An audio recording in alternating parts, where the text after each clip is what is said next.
In 1981, Maya Lin was a 21-year-old architecture student in her senior year at Yale University. Her class assignment was to design a memorial, and she chose to remember the U.S. service members who lost their lives in the Vietnam War. Maya Lin got a B on the assignment, but her unusual and creative vision was chosen from more than 1,400 to become the Vietnam Veterans Memorial. It was chosen even over the designs submitted by the Yale professor who gave her a B.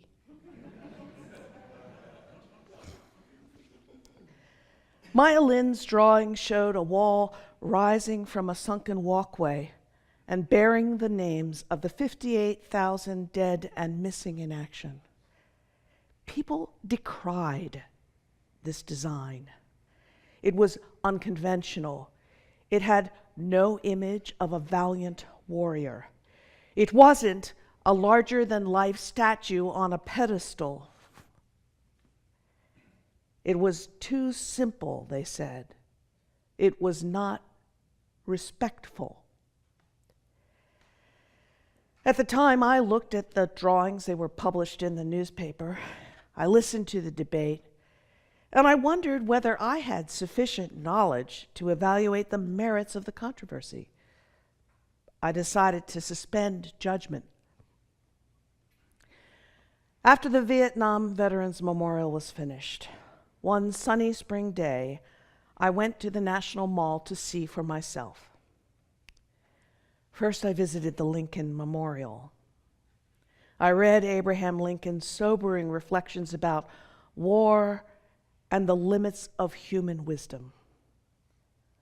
From Lincoln's Gettysburg Address, these words: "It is for us, the living, to be dedicated here to the unfinished work which they who fought here have thus far so nobly advanced, that from these honored dead we take increased devotion to that cause for which they gave the last full measure of devotion, that we here highly resolve that these dead shall not have died in vain."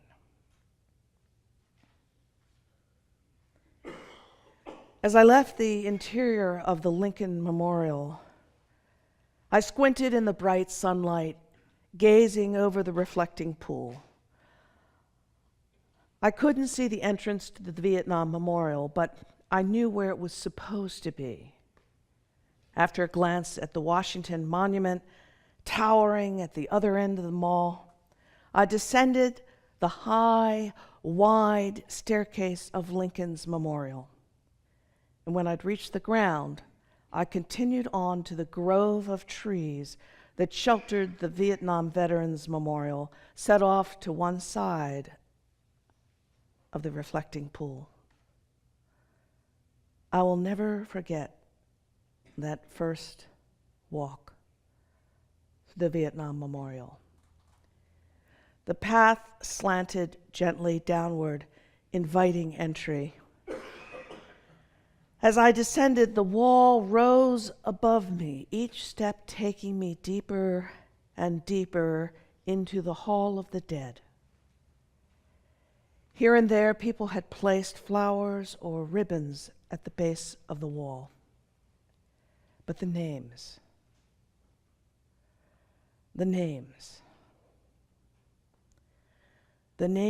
did not speak, but they had a silence that spoke for them in the stillness. It was quiet. Gone were the noises that filled the air at ground level, the rush of traffic, the blare of automobile horns, the uplifted, pedantic voices of tour guides, the gleeful cries of children playing at the edge of the reflecting pool, and the occasional bark of dogs and parents. These sounds were no more. There was only the silence of the names, one after another, lined in precise rows along the wall. We were young. We have died. Remember us.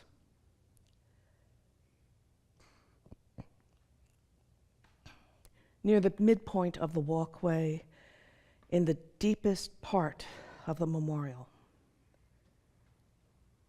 I saw a man huddled at the base of the wall. He held a medal in his hand. It dangled from a brightly covered ribbon.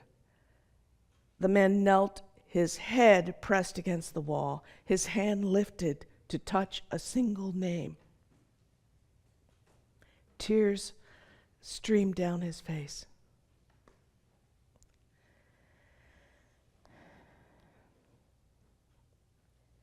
He was too young to be a father. I couldn't know if he was son or brother or comrade, but he had loved. His heart ached with loss and regret and the echoing silence of the names of the dead. We leave you our deaths. Give them their meaning.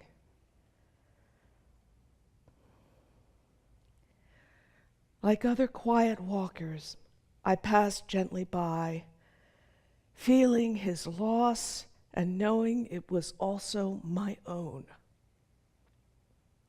As I continued, I saw other walkers pause to read, to touch a name, to listen to the silence of what was lost.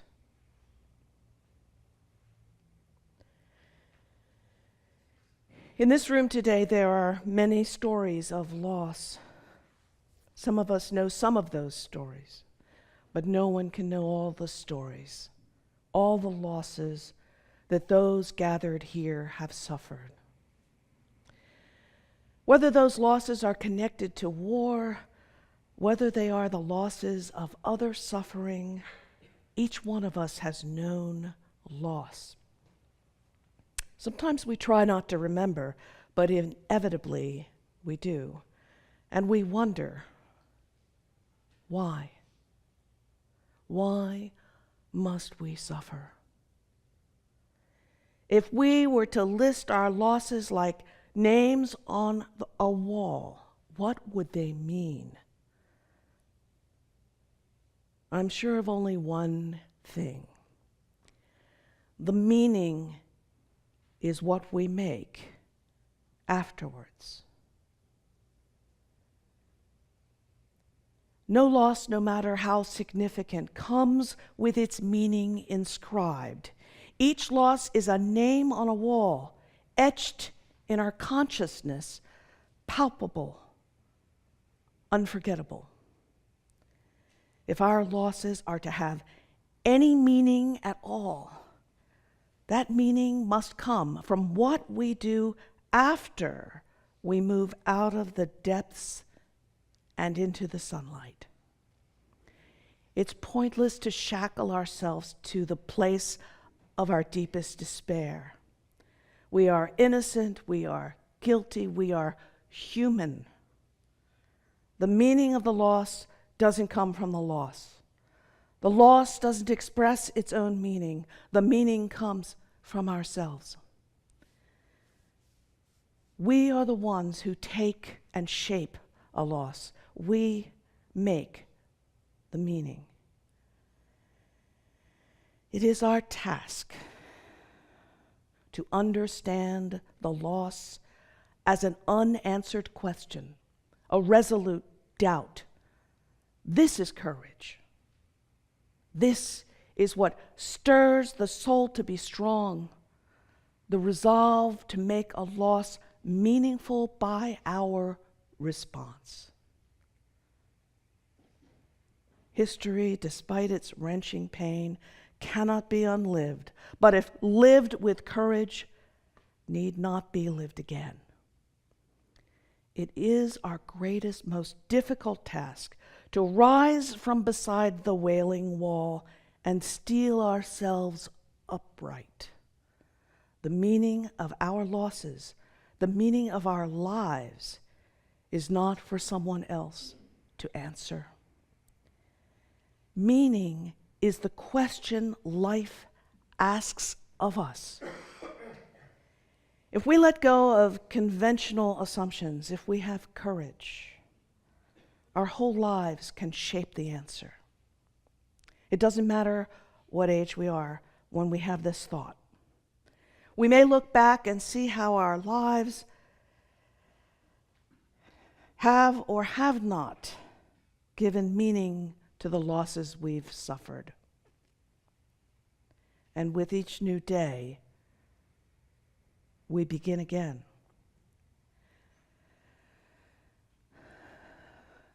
That day long ago at the Vietnam Memorial, something in me broke.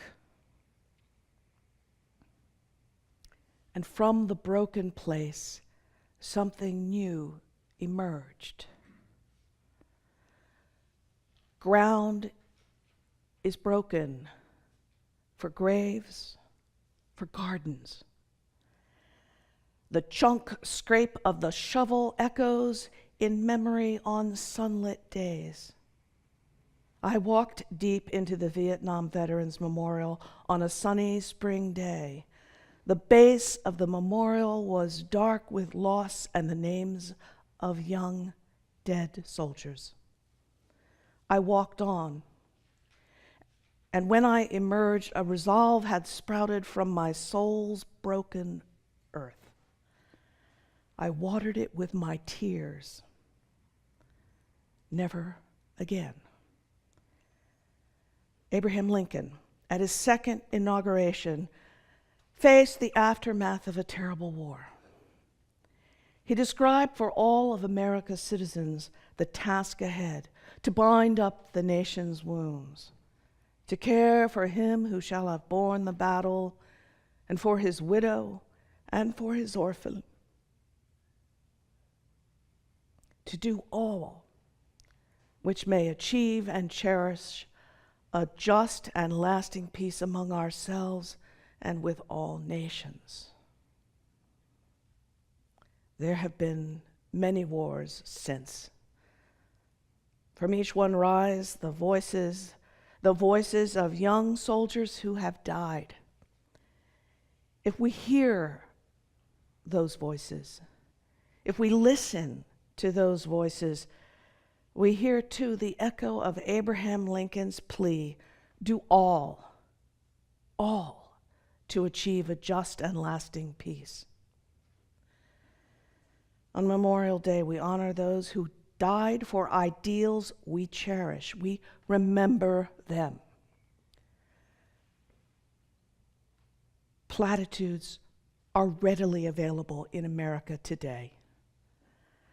But platitudes don't honor those who died. We can honor them only by our living. We make meaning of their deaths, of their lives, of our lives, by what we do. We honor their vision, their unfinished work, by our own vision and what we do to achieve it.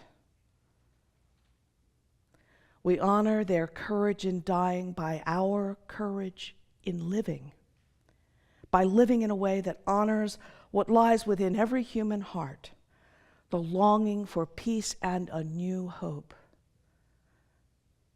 We remember them. We make meaning.